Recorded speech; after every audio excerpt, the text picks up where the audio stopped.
మీ business ను develop చేసుకోవాలి అనుకుంటున్నారా? మీ పరపతిని పెంచుకోవాలి అనుకుంటున్నారా? అయితే ఓకే టీవీ ద్వారా L band, aston band ad, scrolling ad, ad with voice overs, logo bug, video ads ద్వారా మీ యాడ్స్ ను పబ్లిష్ చేసుకోండి.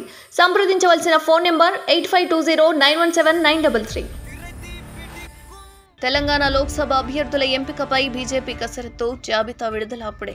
తెలంగాణ అసెంబ్లీ ఎన్నికల్లో మెరుగైన స్థానాలు సాధించింది బీజేపీ. అదే జోష్ను లోక్సభ ఎన్నికల్లో కూడా కొనసాగించాలని భావిస్తోంది. ఇందుకోసం లోక్సభ సభ్యుల ఎంపికపై బీజేపీ కసరత్తు చేస్తోంది. అభ్యర్థుల ఎంపికపై హైకమాండ్తో బీజేపీ అధ్యక్షుడు కిషన్ రెడ్డి చర్చలు జరిపారు. ఫిబ్రవరి 16 లోపే అభ్యర్థులను ప్రకటించనున్నట్లు కేంద్ర ఎన్నికల కమిటీ నిర్ణయం తీసుకున్నట్లు సమాచారం. సికింద్రాబాద్ నుంచి కిషన్ రెడ్డి, కరీంనగర్ నుంచి బండి సంజయ్ పోటీ చేసేందుకు సిద్ధంగా ఉన్నారు. అలాగే నిజామాబాద్ నుంచి ధర్మపురి అరవింద్, చేవెళ్ల నుంచి కొండా విశ్వేశ్వర్ రెడ్డి లోక్సభ ఎన్నికల బరిలోకి దిగేందుకు రంగం సిద్ధం చేసుకుంటున్నారు.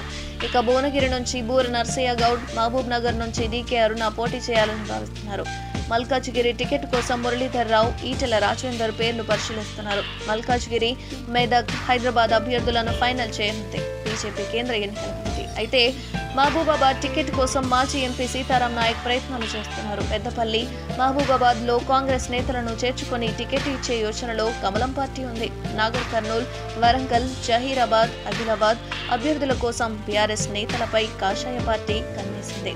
ఖమ్మం, నల్గొండలలో బయట నుంచి వచ్చిన వారికి అవకాశం ఇచ్చేందుకు సుముఖంగా ఉన్నట్టు తెలుస్తుంది. ఏది ఏమైనా ఫిబ్రవరి 10 నుంచి 16 లోపే అభ్యర్థుల తుది జాబితా విడుదలయ్యే అవకాశం అయితే కనిపిస్తోంది. తెలంగాణ లోక్సభ అభ్యర్థుల ఎంపికపై బీజేపీ కసరత్తు, జాబితా విడుదల అప్పుడే.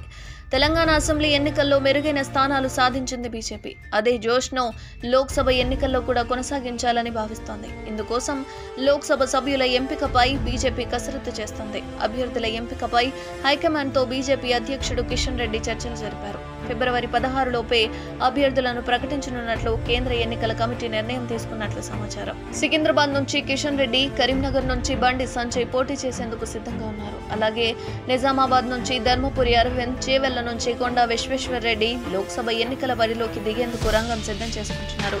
ఇక భువనగిరి నుంచి బూర నర్సయ్య గౌడ్, మహబూబ్ నగర్ నుంచి డీకే అరుణ పోటీ చేయాలని భావిస్తున్నారు. మల్కాజ్గిరి టికెట్ కోసం మురళీధర్ రావు, ఈటెల రాజేందర్ పేర్లు పరిశీలిస్తున్నారు. మల్కాజ్గిరి, మెదక్, హైదరాబాద్ అభ్యర్థులను ఫైనల్ చేయనుంది బీజేపీ కేంద్ర ఎన్నికల కమిటీ. అయితే మహబూబాబాద్ టికెట్ కోసం మాజీ ఎంపీ సీతారాం నాయక్ ప్రయత్నాలు చేస్తున్నారు. పెద్దపల్లి, మహబూబాబాద్ లో కాంగ్రెస్ నేతలను చేర్చుకుని టికెట్ ఇచ్చే యోచనలో కమలం పార్టీ ఉంది. నాగర్ కర్నూల్, వరంగల్, జహీరాబాద్, ఆదిలాబాద్ అభ్యర్థుల కోసం బీఆర్ఎస్ నేతలపై కాషాయ పార్టీ కన్నేసింది. ఖమ్మం, నల్గొండలలో బయట నుంచి వచ్చిన వారికి అవకాశం ఇచ్చేందుకు సుముఖంగా ఉన్నట్టు తెలుస్తుంది. ఏది ఏమైనా ఫిబ్రవరి 10 నుంచి 16 లోపే అభ్యర్థుల తుది జాబితా విడుదలయ్యే అవకాశం అయితే